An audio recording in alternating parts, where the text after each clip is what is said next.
Baik, bismillahirrahmanirrahim. Assalamualaikum warahmatullahi wabarakatuh. Pada pertemuan kali ini dengan materi sistem informasi manajemen, kita akan belajar tentang variasi sistem informasi. Sistem informasi itu apa, perannya seperti apa, batasannya, dan lain sebagainya. Itu sudah kita bahas pada pertemuan sebelumnya. Pada pertemuan kali ini kita akan bahas mengenai variasi sistem informasi, artinya beberapa sistem informasi yang mulai berkembang dan menjadi sebuah aset yang sangat berharga bagi sebuah perusahaan atau sebuah organisasi. Yang pertama yaitu fungsi di dalam sebuah perusahaan. Jadi sebuah perusahaan itu akan mampu bertahan dengan baik, akan mampu bersaing, akan mampu mengembangkan bisnis dengan baik jika dia bisa mampu mengelola sistem informasi dengan baik pula. Dalam sebuah perusahaan kita mengenal beberapa sistem informasi yang dipakai. Yang pertama itu sistem informasi akuntansi. Sistem informasi akuntansi adalah sistem informasi yang digunakan untuk mengelola hal-hal yang berhubungan dengan akuntansi atau keuangan dalam sebuah perusahaan. Ya, baik penerimaan, pengeluaran uang dalam perusahaan nanti akan dikelola, dimanage oleh sistem informasi akuntansi. Ya, ini menjadi penting karena jika dikelola dengan manual menggunakan sebuah buku pembukuan, ini sangat rawan dengan kesalahan, ya, kesalahan dalam pencatatan, kesalahan dalam pencarian menjadi lama seperti itu. Jadi adanya sistem informasi akuntansi ini sangatlah penting. Yang kedua, sistem informasi produksi. Sistem informasi produksi adalah sistem informasi yang digunakan untuk mengelola proses-proses produksi, baik dari tahap material, ya, tahap proses, tahap barang setengah jadi sampai barang jadi yang siap dipasarkan ke masyarakat, ya. Jadi sistem informasi produksi ini nanti akan mengelola berapa output yang dihasilkan tiap harinya, tiap shiftnya, berapa rejectnya, berapa produk yang bagusnya, ya, lalu berapa downtime-nya, ada kendala atau masalah apa saja. Nah, dalam proses produksi itu nanti akan dibahas, akan diinput ke dalam sebuah LHP atau laporan harian produksi, dan itu nanti akan diinput dalam sebuah sistem informasi produksi. Yang ketiga yaitu sistem informasi pemasaran. Sistem informasi pemasaran adalah sistem informasi yang digunakan untuk memasarkan sebuah barang atau produk. Nah, ini adalah sangat penting sekali karena sebuah perusahaan yang mampu memproduksi barang dengan bagus tapi tidak bisa memasarkan dengan baik, maka perusahaan tersebut akan rugi dan bangkrut juga, ya. Apalagi sekarang ada namanya digital marketing, artinya memasarkan barang dengan digital. Ini menjadi sebuah tantangan dan peluang kita untuk bisa mengelola sistem informasi pemasaran dengan lebih baik lagi. Yang keempat yaitu sistem informasi otomatis kantor, ya. Jadi di setiap kantor itu nanti akan biasanya ada sistem informasi otomatis kantor yang dia mengelola kegiatan-kegiatan dalam sebuah kantor, ya, kegiatan-kegiatan transaksi dalam sebuah kantor seperti itu. Berdasarkan dukungan pada kegiatan perusahaan, sistem informasi manajemen itu dibagi menjadi 3, yaitu transaction process system atau sistem pemrosesan transaksi. Yang kedua, proses control system, sistem pengendali proses. Yang ketiga, enterprise collaboration system atau sistem kolaborasi perusahaan. Transaction process system atau sistem pemrosesan data ini sangatlah penting karena ini merupakan core, ini merupakan inti dari sebuah sistem, ya. Sebuah sistem pasti akan ada namanya transaksi, itu pasti itu, ya, seperti itu. Yang kedua, proses control system, itu sistem pengendali proses. Dalam sebuah sistem, ya, ini perlu dikontrol, dikendalikan semuanya, baik mesinnya, baik proses dalam mengerjakan produksinya, baik manusianya, ini perlu dikontrol. Sebagai contoh, ada sebuah mesin yang namanya PLC ya, program itu sebuah program untuk mengontrol beberapa unit-unit untuk mengendalikan beberapa bagian. Artinya misalkan sebuah unit kerja perlu AC yang stabil, nah disitu menggunakan PLC bisa distabilkan seperti itu. Yang ketiga yaitu Enterprise Collaboration System, itu sistem kolaborasi perusahaan ya. Sebuah perusahaan itu tidak bisa berdiri sendiri. Sebuah perusahaan tidak bisa melakukan usahanya sendiri. Dia membutuhkan perusahaan-perusahaan lain ya. Misalkan perusahaan-perusahaan supplier ya.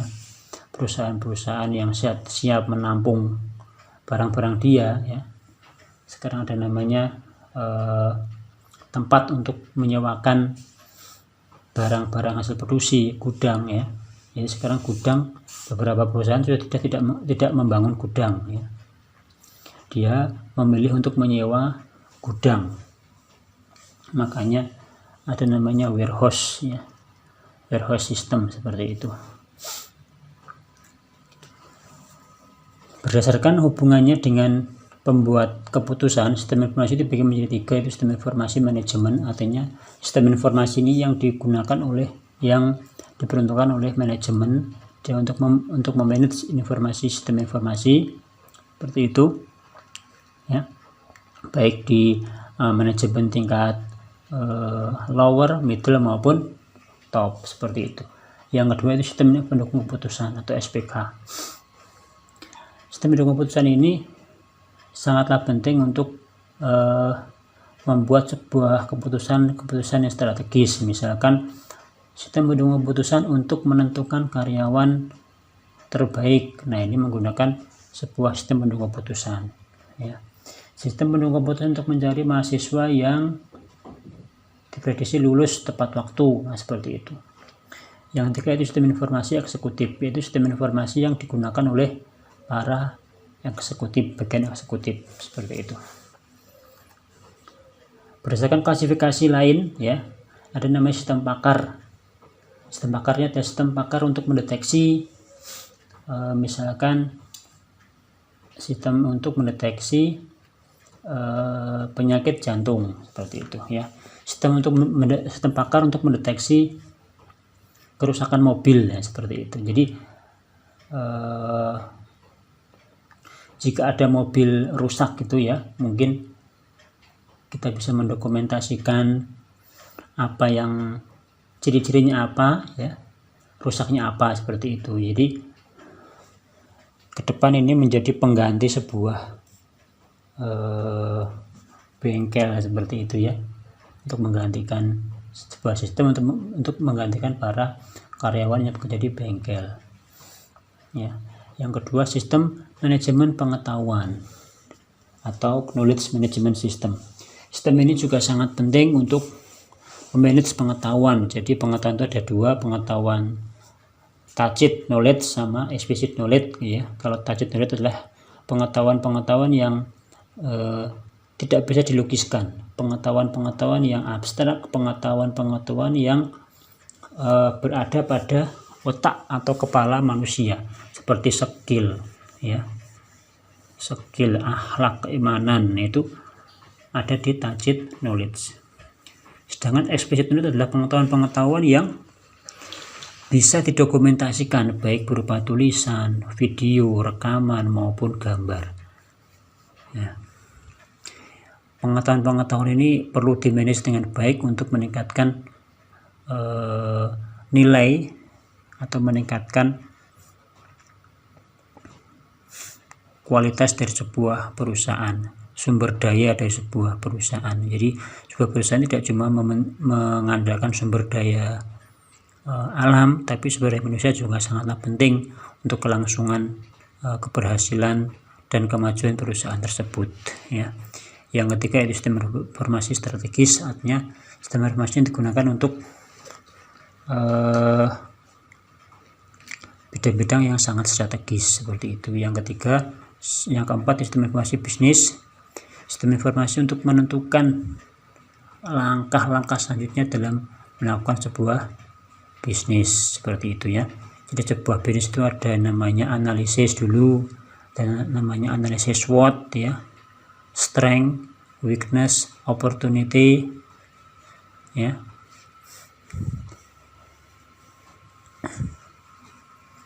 Dan treats ya, treats ini perlu dipelajari. Jika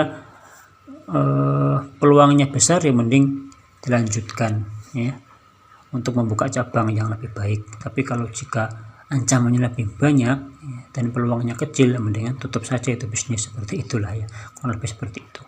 Selanjutnya itu sistem informasi terintegrasi, contohnya supplier relationship management. Jadi sistem informasi terintegrasi ini adalah sistem informasi yang terintegrasi dari supplier, produksi sampai ke customer, seperti itu. Tapi ini sangatlah sulit untuk diwujudkan, karena mengintegrasikan sistem itu sangatlah sulit, seperti itu. Tapi tidak ada yang nggak mungkin ya. Selanjutnya itu sistem pemrosesan transaksi mempunyai karakteristik seperti berikut ini. Yang pertama, berfungsi mencatat data ke dalam basis data. Yang kedua, digunakan oleh para pemakai akhir yang terdiri atas operator atau para manajer pelaksana. Yang ketiga, menyajikan informasi atau laporan yang bersifat baku atau standar. Selanjutnya yaitu diperlukan hampir setiap hari, berguna untuk pembuatan keputusan yang terstruktur, memerlukan perangkat input dan output yang sangat bervariasi. Tujuan dari sistem pemrosesan transaksi yang pertama yaitu mencatat setiap transaksi yang terjadi di dalam perusahaan. Yang kedua, mempercepat proses yang terjadi dalam sebuah perusahaan. Yang ketiga, menyediakan informasi atas kegiatan operasional dengan akurat dan tepat waktu. Yang terakhir yaitu meningkatkan kinerja dan layanan perusahaan. Kegiatan-kegiatan utama dalam sebuah sistem pemrosesan transaksi, yang pertama itu mencatat data dan transaksi, yang kedua memproses data, yang ketiga menghasilkan informasi baku. Komponen-komponen dalam sistem SPT yaitu yang pertama prosedur, yang kedua perangkat pemrosesan, yang ketiga dokumen, yang keempat sistem pengendali internal ya, yaitu melindungi harta kekayaan perusahaan, meningkatkan kehandalan dan kualitas informasi yang dihasilkan oleh sebuah sistem informasi. Yang ketiga yaitu meningkatkan kepatuhan terhadap kebijakan perusahaan. Yang terakhir yaitu basis data. Terima kasih. Kita akhiri. Jika ada salah saya minta maaf. Pertanyaan dan juga tanggapan silakan disampaikan lewat grup WhatsApp. Sekian, terima kasih. Assalamualaikum warahmatullahi wabarakatuh.